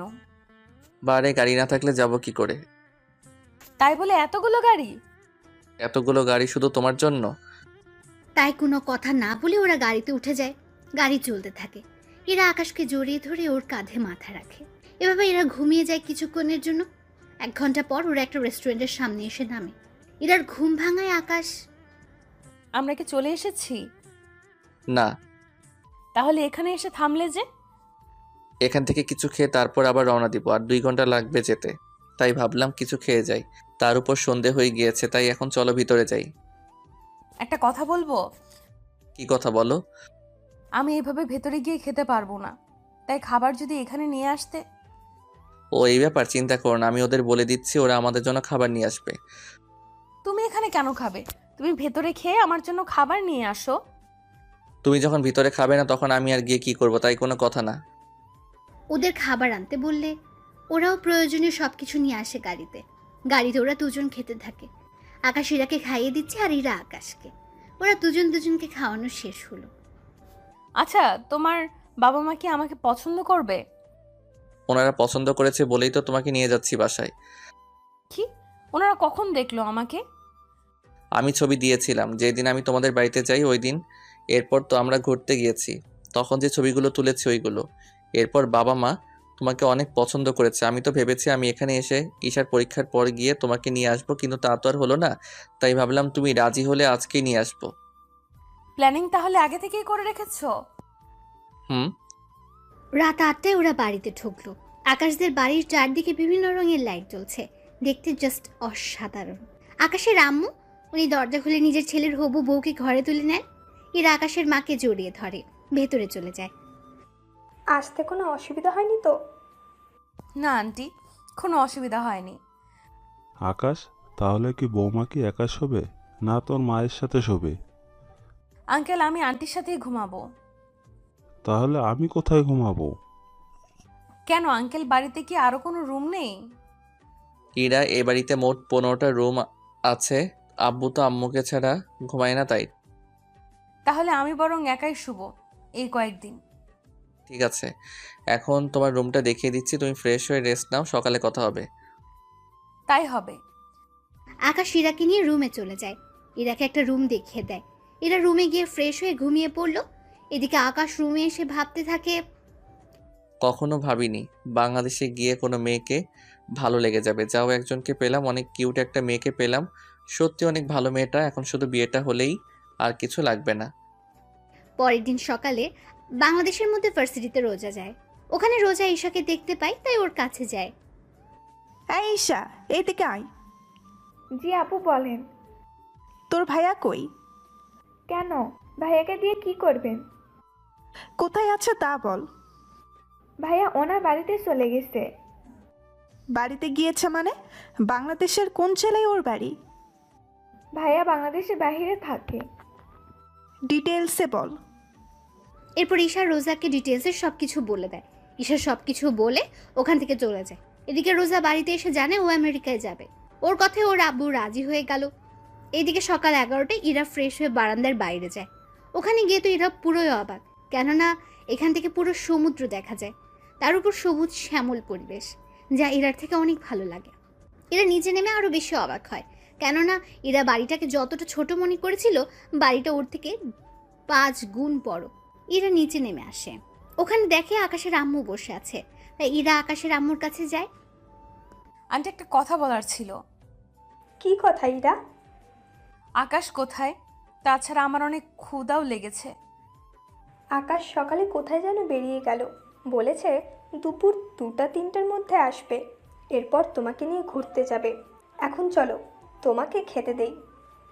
এরা ড্রয়িং রুমে যায়, ওখানে খাওয়া শেষ করে। আকাশের আম্মুকে বলে, আন্টি আমি বাড়িতে কল করব, কিন্তু কিভাবে কল দিব বুঝতেছি না। তার উপর গল্প করার মতো কেউ নেই, বাড়িটা একটু ঘুরে দেখতাম। আগে তোমার বাবা মায়ের সাথে কথা বলো, তারপর এই বাড়িটা আমি তোমাকে ঘুরে দেখাবো। ঠিক আছে আন্টি। বারবার আন্টি না বলে আম্মু বলে ডাকবে। এখন তুমি কথা বলো। আকাশের আম্মু ওখান থেকে চলে আসে। এদিকে ইরা ওর বাবা মায়ের সাথে কথা বলতে থাকে। কথা বলা শেষ হলে আকাশের আম্মু পুরো বাড়িটা ইরাকে ঘুরে ঘুরে দেখায়। সবগুলো রুম চেক করা শেষ, শুধু একটা রুম বাকি আছে। আম্মু এই রুমটা কার? এই রুমে আকাশ থাকে, ও ফিরলে তখন রুমটা দেখে নিও। আচ্ছা আমি তাহলে আমার রুমে ঢুকে টিভি দেখি। এদিকে আকাশ ওর আস্তানায় চলে আসে। ওই দিকের কোনো খবর পেলে? বস, একটা গোপন খবর পেয়েছি। কি খবর? বস, মিস্টার কিবরিয়ার মেয়ের আমাদের দেশে আবারও ফিরে আসবে, তবে কিবরিয়া আসবে না। কিন্তু কিবরিয়ার মেয়েকে আমরা চিনব কি করে? বস, এটাই একমাত্র বড় সমস্যা। আচ্ছা তোমরা খবর লাগাও, আমি এখন বাসায় যাচ্ছি, অন্য দিকটা সাবধানে সামলাবে। ঠিক আছে বস। আকাশ ওখান থেকে চলে আসে। দুপুরের দিকে আকাশ বাড়িতে এসে ফ্রেশ হয়ে ইরার কাছে যায়। ইরা, তুমি রেডি হয়ে নাও, আমরা কিছুক্ষণ পর বের হব। হ্যাঁ, এই ড্রেসটা পরবে। ঠিক আছে পরবো। আকাশ ওর রুমে গিয়ে অপেক্ষা করতে থাকে। কিছুক্ষণ পর ইরা রেডি হয়ে আকাশের রুমে এলো। ইরাকে দেখতে অনেক সুন্দর লাগছিল, এক কথায় অসাধারণ। আকাশ তো দেখেই চোখ ফেরাতে পারছে না। কি দেখো এমন করে? তোমাকে ছাড়া অন্য কাউকে দেখছি না। আমাকে কি আগে কখনো দেখোনি? দেখেছি কিন্তু এইভাবে দেখিনি। রুমে আসো, তোমাকে রুমের ভিতরটা দেখাই। এরা রুমের ভেতরে গেলে আকাশ ইরাকে রুমের ভেতরেও বারান্দাও দেখাতে থাকে। ওয়াও অনেক সুন্দর, এখন চলো ঘুরতে যাই। আকাশ ইরাকে নিয়ে বেরিয়ে পড়ে। অন্যদিকে রোজা এয়ারপোর্টে চলে আসে এবং আমেরিকা আসার জন্য টিকিট কেটে নেয়। টিকিট কেটে প্লেনে উঠে বসে। কয়েক ঘন্টা পর আমেরিকা এসে পৌঁছায়। এদিকে আকাশ ইরাকে নিয়ে পুরো বিকেল ঘুরিয়ে দেখাতে থাকে। রাতের বেলায় ওরা ডিনার করে বাসায় আসে। ইরা, তুমি গিয়ে ঘুমাবো, আমি একটু বাহির হব। কি বলছো? রাত 11টার তুমি এখন বের হবে? হ্যাঁ, একটু যেতে হবে। তুমি চিন্তা করো না, রাত 2টার আগে ফিরে আসবো। ঠিক আছে, তবে সাবধানে যাবে কিন্তু। ঠিক আছে, সাবধানেই যাব। আকাশ বের হয়ে ওর আস্তানে চলে আসে। ওখান থেকে এসে আসিফকে প্রশ্ন করে, আসিফ, তোমাকে যা বলেছি মনে আছে তো? জি স্যার, মনে আছে। আমাদের লোক ওকে ফলো করছে। ও কোথায় আছে তা জেনে গেছি। তাহলে চলো মেয়েটার কাছে যাই, ওকে এখানে উঠিয়ে নিয়ে আসি। বস, আপনি নিজে কি ওখানে যাবেন? হ্যাঁ, যাবো তো। কারণ ওই মেয়েটার সাথে যদি আরো অনেক লোক থাকে তাহলে তো বুঝতেই পারছো। তাহলে চলেন বস। আকাশ ওদের নিয়ে রওনা দেয় হোটেলের দিকে। ওখানে একের লোক, এরা তারা শুনে ওই মেয়েটার সব ডিটেলস বলে দেয়। ওরা ওই রুমের সামনে চলে আসে। দরজা খুলে ভেতরে ঢুকে আকাশ রোজাকে দেখতে পায়। রোজাকে দেখে কি বলবে আকাশ কিছুই বুঝতেছে না। এদিকে রোজা বলে ওঠে, আপনারা কারা? এখানে কি করে এলেন? তার আগে এটা বলো, তুই এখানে কেন এলি? আমি একজনকে ভালোবাসি, তার জন্য আমি এখানে এসেছি। নাম কি তার? কোথায় থাকে? দেখুন, আমি এর চেয়ে বেশি কিচ্ছু জানি না। তোর বাবার নাম কি কিবরিয়া? আপনারা আমার বাবার নাম কি করে জানেন? যা বলছি তার উত্তর দে। হ্যাঁ, কিন্তু আপনারা কে তা তো বলবেন। তা আপনার না জানলেও চলবে। আসিফ, চল তো এখান থেকে। বস, কোনো সমস্যা হয়েছে কি? আসতে বলছি, আস। ওরা ওখান থেকে চলে আসে। এদিকে আকাশ ভাবে, রোজা এখানে আবার কাকে ভালোবাসে? ও কার জন্য আসতে পারে তা তো আমাকে জানতেই হবে। এদিকে ওরা আস্তানায় চলে আসে। ওখানে এসে তারা নিজেদের কাজ করতে থাকে। তখন আসিফ বলে, বস, এটা তো ওই মেয়েটাই ছিল। তাহলে ছেড়ে দিলেন যে? ওই মেয়েটা বাংলাদেশে থাকে। ওখানে একটা ভার্সিটিতে ছোটোখাটো মাস্তানি করে বেড়ায়, কিন্তু এখানে কাউকে মারতে আসবে এত সাহস হবে না। মেয়েটা বলেছিল কাউকে ভালোবাসে। তাহলে কে হতে পারে যে ওকে ভালোবাসে? আচ্ছা, তোরা যে যার বাসায় চলে যাও। আসিফ, কাল একটা অপারেশন আছে, রাতে চলে আসিস। ওকে বস। আকাশ চলে আসে ওর বাসায়। ওখানে এসে আকাশ ওর রুমে চলে আসে। ওখানে এসে আকাশ দেখে ইরা আকাশের রুমে শুয়ে আছে।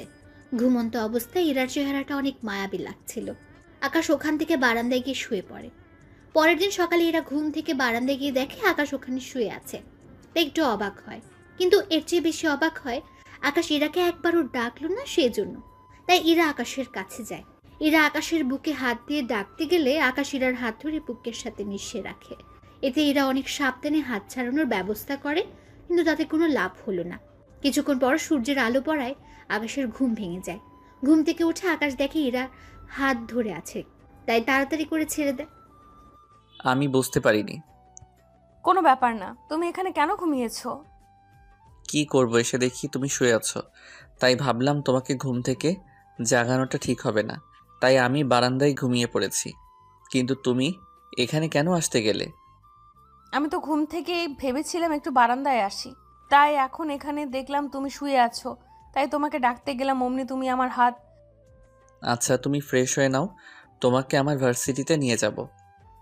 সত্যি? হ্যাঁ, তাহলে যাও, এখন ফ্রেশ হয়ে নাও। ইরা ফ্রেশ হতে চলে এলো। এদিকে আকাশ কিছুক্ষণ ব্যায়াম করে নেয়, কেননা ইরার বের হতে সময় লাগবে। সেই সময়টা আকাশ ব্যায়াম করে নেয়। ওরা দুজন রেডি হয়ে নাস্তা করে বেরিয়ে পড়ে ভার্সিটির উদ্দেশ্যে। আকাশ ইরাকে নিয়ে ভার্সিটিতে যাচ্ছে। ওখানে গিয়ে আকাশ রোজাকে দেখতে পায়। তার সাথে ভার্সিটির সবাই আকাশকে চেনে, তাই অনেকে মারামারি বন্ধ করে দাঁড়িয়ে আছে। আচ্ছা, এই মেয়েটাকে খুব চেনা চেনা লাগছে, মনে হচ্ছে এর আগেও কোথায় যেন দেখেছি। আমারও তাই মনে হচ্ছে।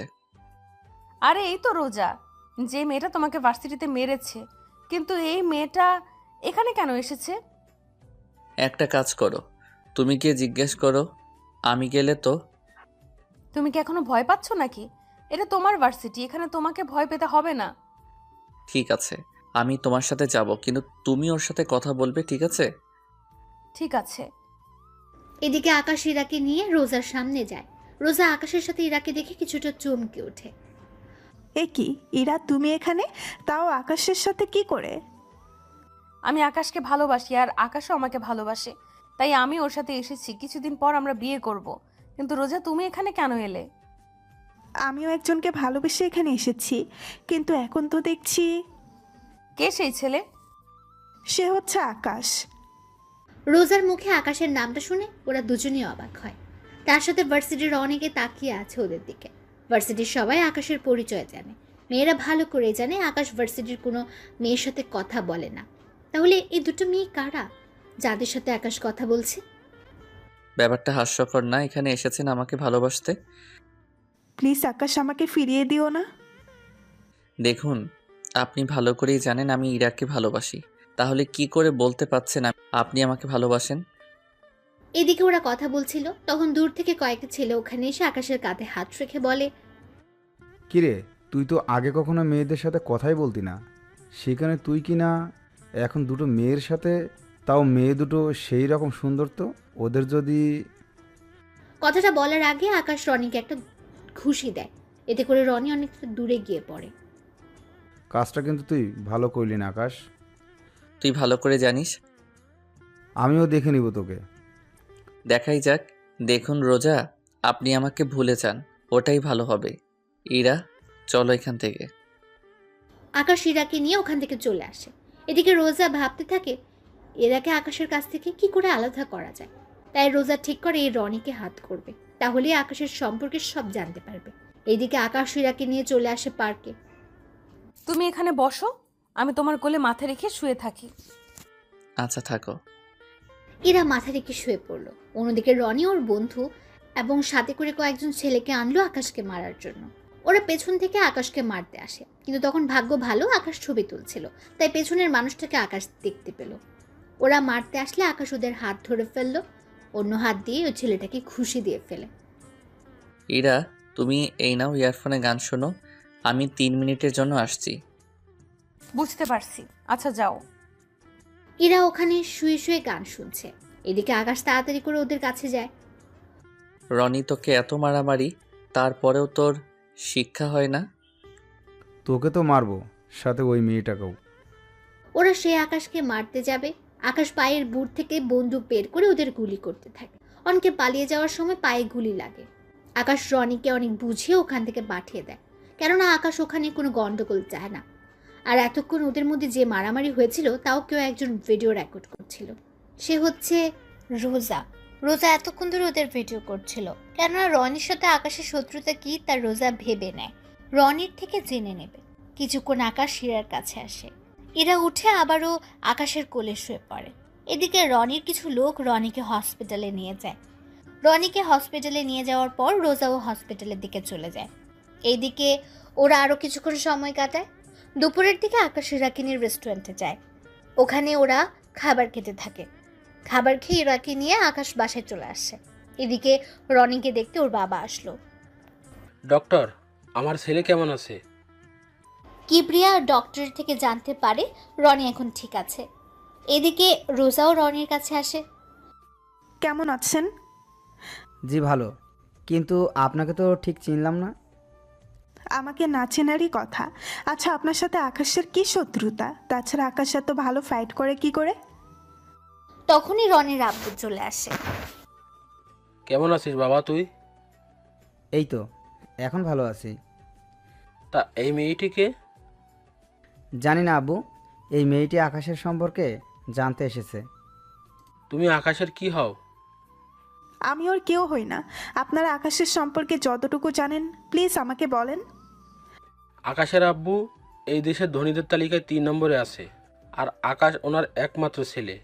আকাশ মারামারি একটু বেশি করে, ও চোখের সামনে অন্যায় দেখলে এমনটা করে, যার কারণে আমার ছেলের সাথে ওর প্রতিনিয়ত মারামারি লেগেই থাকে। আমার যতটুকু জানার ছিল আমি জেনে গেছি, এবার তাহলে উঠি। রোজা ওখান থেকে চলে যায়। এদিকে আকাশ কি করবে কিন্তু ভেবে পাচ্ছে না, কেননা ইরার সামনে আকাশ মারামারি করতে পারছে না, কেননা ইরা জানে আকাশ অনেক ভদ্র। কিন্তু মুখোশের আড়ালে আকাশ যে অনেক ভয়ঙ্কর তা যদি ইরা জানতে পারে তখন কি হবে, এটাই আকাশ ভাবছে। ওই দিন রাতেবেলায় আকাশ বের হয়ে আসে ওর জঙ্গলের আস্তানার দিকে, কিন্তু ওখানে এসে আকাশ ওর সব লোকদের রেডি হতে বলে। আসিফ, সবগুলো লোক কি রেডি হয়েছে? হ্যাঁ বস, সবাই রেডি। এখন শুধুমাত্র আপনি হুকুম দিলে আমরা বেরিয়ে পড়ব। তবে কোথায় যাবেন আর কি পরিমাণে অস্ত্র নিতে হবে তা বলে দেন, তাহলে ভালো হবে। পর্যাপ্ত পরিমাণে সব কিছু নিয়ে নাও। তাই হবে বস। ওরা সব কিছু রেডি করে বেরিয়ে পড়ে গাড়ি নিয়ে। গাড়ি নিয়ে কিছু দূর যাওয়ার পর আকাশ ওদের সবাইকে থামতে বলে। এবার তোমরা সবাই আলাদা আলাদা যাবে, মানে হচ্ছে আমরা চারদিক থেকে ওদেরকে ঘিরে ফেলবো, এরপর আমরা ওদের আক্রমণ করব। তাই হবে বস। ওরা সবাই চারপাশ থেকে ওই জায়গাটা ঘিরে দাঁড়ায়। ওরা একে একে যেই এই বাসা থেকে বের হতে যায় অমনি আকাশের লোক ওদের মেরে ফেলছে। এভাবে অনেক লোককে মারা হয়ে গেল, কিন্তু আশ্চর্য কথা হলো মাত্র 5-6টা লোক এই ঘরে ছিল। এটা জেনে আকাশ আশ্চর্য হয়, কেননা আকাশে জানা মতে এখানে অনেক লোক থাকার কথা এবং এখানে আজকে নারী পাচার করার কথা কিবরিয়ার। কিবরিয়া হলো রনের বাবা, যিনি রাজনীতির সাথে জড়িত, আবার মাফিয়া গ্রুপের সাথেও জড়িত। আকাশ ওর লোকজনকে নিয়ে ভেতরে যায়, কিন্তু ওখানে কোনো লোক নেই। আর এই তোমরা ভালো করে আশেপাশে খুঁজে দেখো, কোনো গুপ্ত দরজা তো অবশ্যই পাবে। ঠিক আছে বস। ওরা সবাই মিলে গুপ্ত দরজা খুঁজতে থাকে। অনেকক্ষণ পর ওরা গুপ্ত দরজা খুঁজে পেল। ওই দরজা দিয়ে ভেতরে ঢুকতে থাকে। ওখানে গিয়ে ওরা একটা ম্যানহোলের মতো জায়গায় গিয়ে পৌঁছালো। তোমরা 3-4 জন করে এক একজন এক এক টানেলের ভিতর দিয়ে যাও। যদি ওদের দেখতে পাও তাহলে ফিরে এসে সবাই ঠিক এই জায়গায় আসবে, এরপর আমরা সবাই মিলে ওখানে যাব। তবে নিজে থেকে কিছু করতে যেও না। ওরা সবাই খুঁজতে থাকে। কিছু দূর গিয়ে ওরা একটা মুখ দেখতে পায়, তাই ওরা মুখের দিকে যেতে থাকে। ওখানে গিয়ে ওরা কয়েকটা ট্রাক দেখতে পায়, তাই ওই লোকগুলো পিছিয়ে এসে ওই জায়গায় আসে। ওরা ওখানে এসে বাকি লোকদের দেখতে পায়, তাই ওরা সাবধানে ভেতরে ঢুকে যায়। ওখানে গিয়ে ওরা বুঝতে পারে ওরা একটা পাহাড়ের ভেতরে রয়েছে, কেননা পাহাড়ের বাইরে এখন রয়েছে ওই ট্রাকগুলো। বস এখন কি করব? গুলি চালাও, তবে মেয়েগুলোর গায়ে যেন না লাগে। তাই তারা গুলি চালাতে বলে ওর লোকদের। অন্ধকারে আকাশের লোক ভালো দেখতেই পাচ্ছিল, কারণ পাহাড়ের বাইরে গাড়িগুলোর কাছে আলো ছিল। টানেলের ভেতরে থাকা লাইটগুলো তার ওরা কেটে দেয়, এতে করে ভেতরে অন্ধকার। আকাশ ওর লোকদের নিয়ে আস্তে আস্তে ভেতরে দিয়ে শুয়ে শুয়ে সামনে এগোচ্ছে। অনেকটা পথ ওরা যেতে যেতে অনেক লোককে মেরে ফেলে।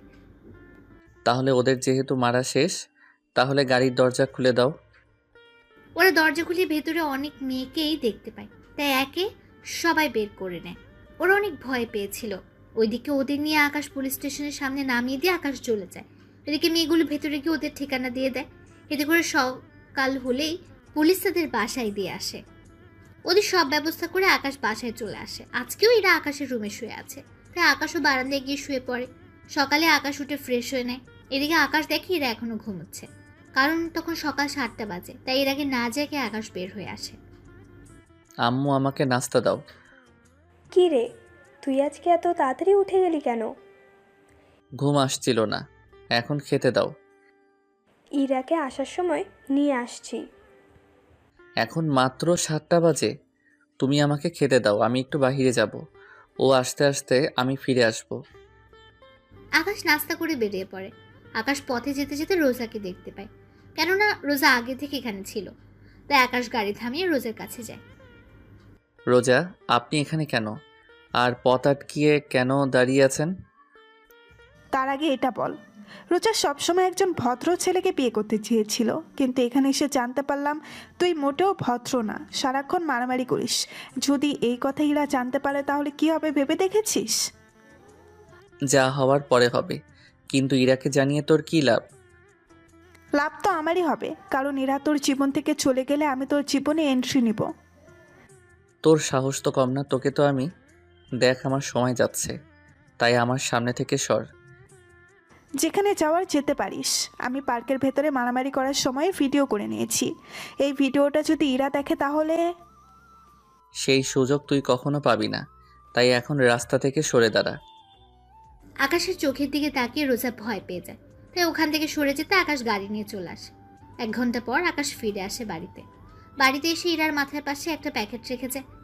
ইরা ঘুম থেকে উঠে প্যাকেটটা দেখতে পায়, তাই প্যাকেটটা নিয়ে ওয়াশরুমের ভেতরে চলে যায়। ওখানে ইরা প্যাকেটের মধ্যে শাড়ি দেখতে পায়, তাই ওই শাড়িটা পরে নিচে নেমে আসে একেবারে তৈরি হয়ে। ইরা নিচে নেমে আসছে আর আকাশ তার দিকে তাকিয়ে আছে, কেননা ইরাকে দেখে মনে হচ্ছে আসমান থেকে পরি নেমে এসেছে। কেননা এতটাই সুন্দর লাগছিল যে বলার বাইরে।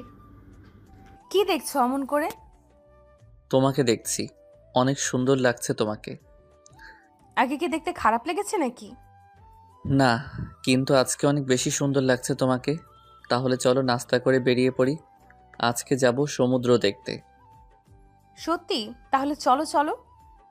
নাস্তা তো করে যাবে? পরে করবো, আগে চলো। ওরা বেরিয়ে পড়ে সমুদ্র দেখার জন্য। ওরা ওখানে অনেকটা সময় কাটায়, দুজন পাশাপাশি হাঁটা, বসা, একসাথে খাবার খাওয়া। ওরা দুজনেই ওখানে অনেক মজা করছিল। মাঝে মাঝে এরা আকাশের কোলে ওঠার জন্য বায়না ধরে, তাই আকাশও এরাকে কোলে নিয়ে বালুর উপর দিয়ে হাঁটে। ওরা কোথাও বসলে এরা আকাশের কাঁধে মাথা রাখে। এতে করে এরা অনেক শান্তি পায়, তার সাথে আকাশও। ওরা ওখানে একসাথে গোসলও করে, কেননা আসার সময় আকাশ বাড়তি পোশাক নিয়ে এসেছে, কেননা পানিতে ওরা গোসল করবে সেই জন্য। এরাও আকাশ দুজনে পোশাক চেঞ্জ করে পানিতে নামে। ওরা দুজন দুজনকে ভিজিয়ে দেয়, এতে করে একজন আরেকজনের কাছে জড়িয়ে ধরে পানিতে পড়ে যায়। এভাবে ওরা সময় কাটায়। ওরা সময় কাটানো শেষ হয়ে গেলে দুজনেই ড্রেস চেঞ্জ করে নেয়। ওরা গাড়িতে উঠে বাড়ির দিকে রওনা দেয়। বাড়িতে এসে আকাশ ও ইরা দেখে আকাশের ফুফু ফুফা ও ঈশা বসে আছে, তার সাথে ইরার বাবা মাও আছে। ইরা ওর বাবা মাকে দেখে দৌড়ে গিয়ে জড়িয়ে ধরে। এদিকে ঈশা এসে আকাশকে ধরে। কোথায় গিয়েছিলি তোরা? আমরা সে বিকাল থেকে অপেক্ষা করছি, আর তোরা এই রাতে এলি। আমরা সমুদ্রের ধারে গিয়েছিলাম। এদিকে ইরা ওর বাবা মার সাথে কথা বলতে থাকে। মা বাবা, তোমরা আসার সময় জানিয়ে কেন আসোনি? তোকে সারপ্রাইজ দেব বলে। তা তোরা কোথায় গিয়েছিলি? আব্বু, আমরা সমুদ্রের ধারে গিয়েছিলাম। তুমি জানো ও আমাকে প্রতিদিন ঘুরতে নিয়ে যায়।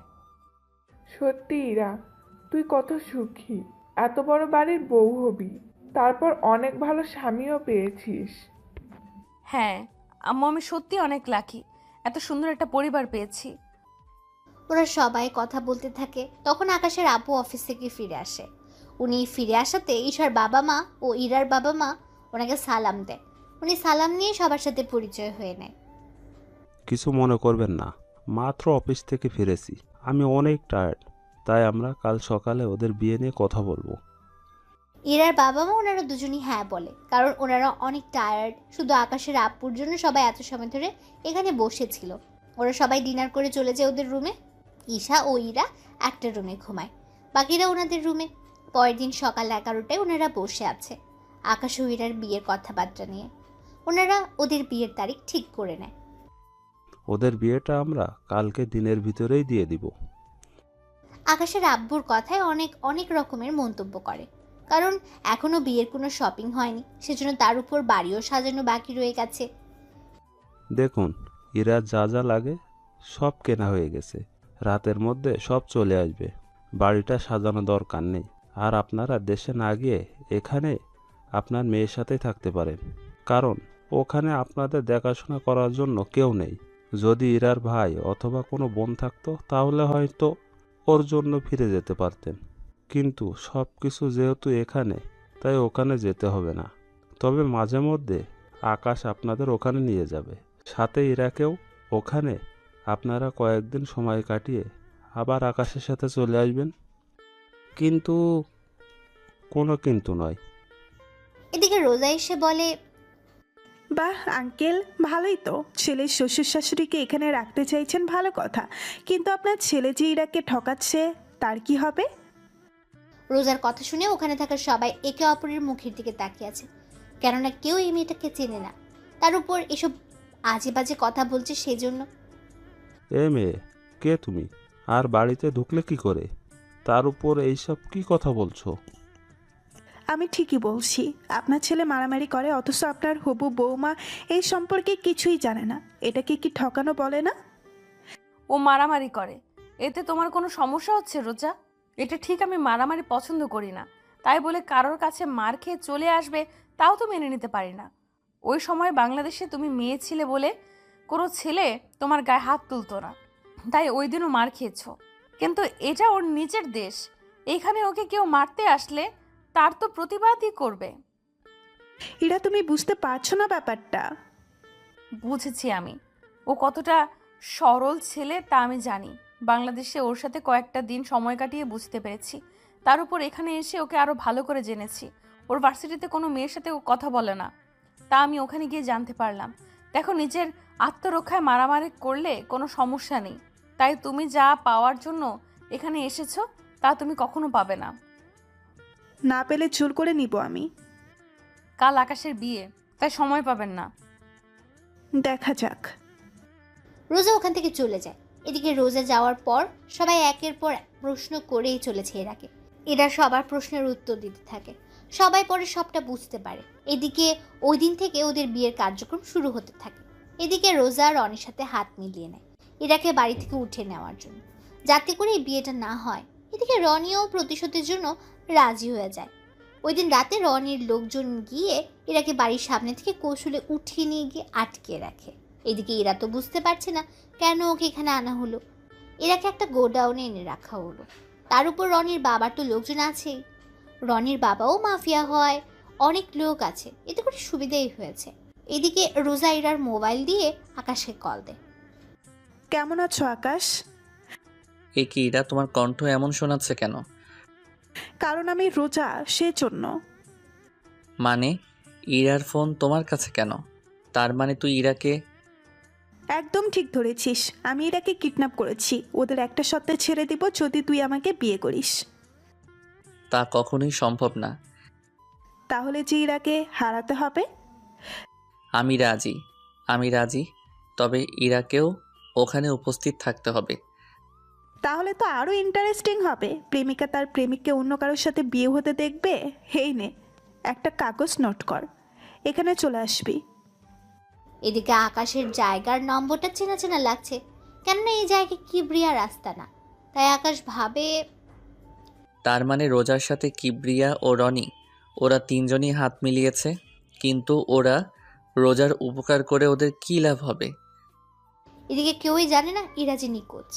তাই আকাশ বাড়ি থেকে বের হয়ে ঈশাকে কল দিয়ে জানিয়ে দেয় আকাশ ইরাকে নিয়ে একটু ঘুরতে বের হয়েছে, রাত ৩টা-৪টার ভেতরে চলে আসবে। ঈশা ওর এবং ইরার বাবা মাকে কথাটা বলে দেয়, যাতে করে ওরা ইরা যে নিখোঁজ হয়েছে তা না জানে। আকাশ গাড়ি নিয়ে ওর আস্তানে চলে আসে। ওখানে এসে ওর যত লোকজন আছে সবাইকে নিয়ে বেরিয়ে পড়ে কিবরিয়ার আস্তানার দিকে। ওখানে চারপাশে আকাশ ওর লোকেদের রেখে শুধুমাত্র আসিফকে নিয়ে ভেতরে যায়। ওখানে কিংকে দেখে কিবরিয়া অবাক হয়ে যায়, কেননা কিং কখনো এখানে আসেনি, কিন্তু আজকে আসতে কিবরিয়া অবাক হয়। আরে কিং, আপনি এখানে, তাও আবার আমার মতো মাফিয়ার কাছে? আমি এখানে কথা বলতে আসিনি, এখানে একটা মেয়েকে আটকে রাখা হয়েছে, আমি ওই মেয়েটিকে নিয়ে যেতে এসেছি। এ কি করে সম্ভব কিং? আমি এত কিছু জানি না, মেয়েটিকে আমার চাই। এদিকে কিবরিয়া কি করবে বুঝতে পারছে না। অন্যদিকে কিং এর কথা অমান্য করলে কিং কিবরিয়াকে মেরেও ফেলতে পারে। তাই কিবরিয়া বাধ্য হয়ে ইরাকে ছেড়ে দিল। এদিকে ইরা আকাশের সাথে আসতে চাইছে না, কারণ ইরা এক মাফিয়ার কাছ থেকে অন্য মাফিয়ার কাছে যাচ্ছে, সেজন্য। তাই আকাশ ইরাকে অজ্ঞান করে নিয়ে যেতে চাইছিল। তখনই রোজা ওখানে চলে আসে। রোজার সাথে ধাক্কা খেয়ে আকাশের মুখ থেকে মাস্ক পড়ে যায়। এতে করে রোজা আকাশকে চিনে ফেলে। এ কি, তুই এখানে? আর ইরাকে নিয়ে এভাবে তুই যেতে পারিস না। কিবরিয়া সাহেব, আপনি আকাশের কাছে ইরাকে কেন দিয়েছেন? আকাশ কোথায়? আমি তো কিং এর কাছে দিয়েছি। ও কিং নয়, ও আকাশ। আর ওকেই আমার বিয়ে করার কথা ছিল, কিন্তু কি করলেন? ওকে এত তাড়াতাড়ি করে ছেড়ে দিলেন। কি, ও তাহলে কিং নয়? কিন্তু তাহলে কিং এর ডান হাত আসিফ এই ছেলেটার সাথে কেন? কারণ আমি কিং, আবার আমি আকাশ। কি, তার মানে তুই এতদিন সবাইকে বোকা বানিয়েছিস? কথাটা বলে ওরা গুলি করতে থাকে। এদিকে আকাশের সাথে থাকা লোকগুলো গুলি করতে থাকে। আকাশ ইরাকে নিয়ে ওখান থেকে বের হয়ে গাড়িতে এনে রাখে এবং ওদের বলে দেয় ইরাকে যেন কেউ ওখান থেকে নিয়ে না যেতে পারে। এরাকে ওখানে রেখে আকাশ ভেতরে যায় এবং ওখানে একের পর এক লোকেদের মারতে থাকে। ওদের মারা শেষ হলে কিবরিয়া, রনি ও রোজা বাকি আছে, তাই আকাশ ওদের সামনে যায়। দেখুন মিস্টার কিবরিয়া, আপনাদের ইচ্ছে করলে মেরে ফেলতে পারতাম, কিন্তু মারবো না। আমি চাই আপনাদের একটা সুযোগ দিতে। বাকি রইল রোজা। দেখো রোজা, জোর করে কখনো ভালোবাসা হয় না, তাই আমাকে ভুলে যাও। কথাগুলো বলে আকাশ ওখান থেকে আসতে যাবে, তখনই রনি রোজাকে গুলি করে। আকাশ পেছনে তাকিয়ে রোজার এই অবস্থা দেখে। রনি ওর বাবাকে আকাশের লোকগুলো গুলি করে মেরে ফেলে। আকাশ ওখান থেকে বের হয়ে চলে আসে। ইরাকে নিয়ে আকাশ বাড়িতে আসে। কেউ কিছু জিজ্ঞেস করলে আকাশ বলে দেয় ইরা ঘুমিয়ে পড়েছে। পরের দিন সকালে এরা ঘুম থেকে আকাশকে দেখে, তাই দৌড়ে এসে জড়িয়ে ধরে। এদিকে দুপুরের দিকে আকাশ ও ইরার বিয়ে হয়ে যায়। রাতে যখন ইরাকে আকাশের রুমে বসানো হলো, তখন আকাশ ইরাকে বলল, ইরা, তোমাকে একটা কথা বলার ছিল। আমি জানি কি বলবেন। ওই রাতের কিং তুমি ছিলে, তাই না? তুমি কি করে জানো? যখন আমাকে অজ্ঞান করেন তখন আমি তোমার আঙুলে আংটিটা দেখি। ওই আংটিটা দেখে কথা দাও আমাকে কখনো ছেড়ে যাবে না। কথা দিলাম, তবে তোমাকে ওই পথ ছেড়ে দিতে হবে। তোমার জন্য সব ছেড়ে দিব। এরপর ওরা দুজন হারিয়েছে ভালোবাসায়, যেখানে কোনো মাফিয়া থাকবে না, থাকবে শুধু ভালোবাসা।